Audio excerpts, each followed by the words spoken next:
know, if there's one instrument I'm fascinated with, it's the bagpipe. And you guys are all bagpipe players. We're in the competition ground of the bagpipe competition. You'll probably be able to hear some bagpipe playing as we go throughout this interview. And there's some judges right over there.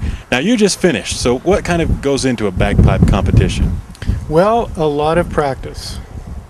A lot of practice and a relaxation so that you get through the tune without making too many mistakes and just play your best, basically. Yeah. Now, is it too late for me to start learning to play the bagpipe? Not at all. I didn't get my own set of pipes till I was 40. Really? That's right. So kind of explain to us the technique about it. I mean, you're blowing air into the bag, you're squeezing your arm, you're playing the thing. It is a collaboration of a lot of different things. Yeah. Well, you're blowing air into the bag through the blowpipe, and you're keeping the bag full. And at the same time that you're blowing, you're squeezing the air out at a constant rate of pressure. Wow. It has to be kept constant so that the notes stay in tune, basically. And you have to keep these 3 drones going, and they harmonize with the chanter while you're playing and blowing and squeezing at a constant rate. I think maybe I just better stick to the kazoo.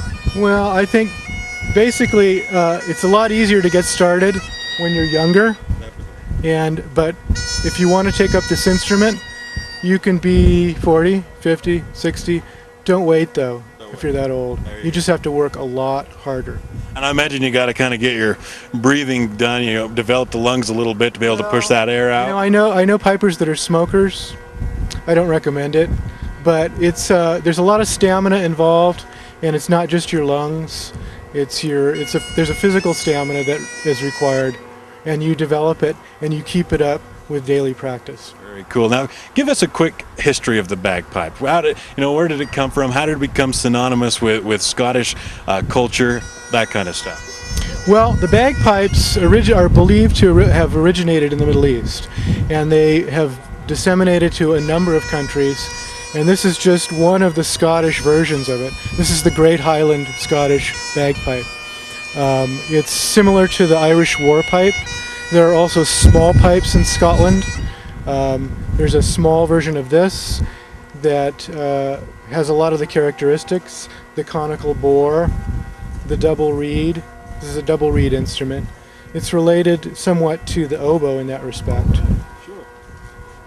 Very interesting stuff. So there are bagpipes in Italy, there are bagpipes in the Balkans, there are bagpipes in Spain. There are bagpipes in the Middle East. Now the bagpipes were banned by the British because you were telling me earlier that it was kind of felt as it was an instrument of war. Well, it may have been thought so because it has been used to rally the troops, but it's more than an instrument of war. It's an instrument of storytelling as well.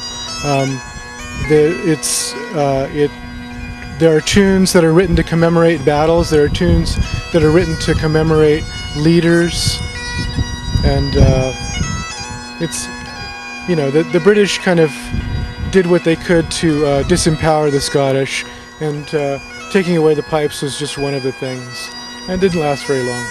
Didn't last long at all. Well, I'm going to come down here and talk to some of our young competitors. Tell us your name and where you're from. My name's Kristen, and I'm from Ogden. And what made you decide to get involved with bagpiping? My grandparents were from Scotland, and they kind of wanted to pass down the family, have bagpipers in the family. We were talking to David. There's a lot of focus, a lot of practice to prepare for a competition like this? Yeah, for sure. I think mostly for me is to just not get too freaked out about playing for judges and just play calmly. Try not to think about who I'm playing for or... Nice. There you go. Thank you. Tell us your name and where you're from. My name is Megan, and I'm from Salt Lake City. Now, you were telling earlier, if you want to start out playing the bagpipes, there's an instrument, a little practice instrument that you can start out on. Yeah, it's called a practice chanter. It kind of looks like a recorder, and basically you learn how to do all of your finger movements there before you worry about graduating to the actual bagpipe. So, I mean, you spend from several months to a year or whatever working on a practice chanter before you're ready to play the bagpipe. So you can kind of build up to it a bit. Yeah. Develop the different things, develop your lungs, your fingers, all sorts of things. Yeah, it's mostly for your finger work. So I mean, once you get the bagpipe, it's kind of a different battle there with like learning how to control the bag and tune drones and everything like that. But getting started with the practice chanter, you just learn fingering, you learn tunes, you get comfortable that way until you're ready. There you go, perfect. And come over here and tell us your name and where you're from. My name's Cody. I'm from Salt Lake City. And why do you enjoy competitions like this? I mean, you could play any other instrument, guitar, piano, whatever. Why'd you pick the bagpipe, and why did you choose to compete in it? I like competing just because I like the sound. I like the competition. I also like to travel, which the bagpipe allows you to do. So. All sorts of cool stuff. Well, I'm going to come back here to David. David, as we leave, do you think you could play us a little rendition of something? Well, I don't know. The pipes might have fallen out of tune, but we'll see what happens. Okay.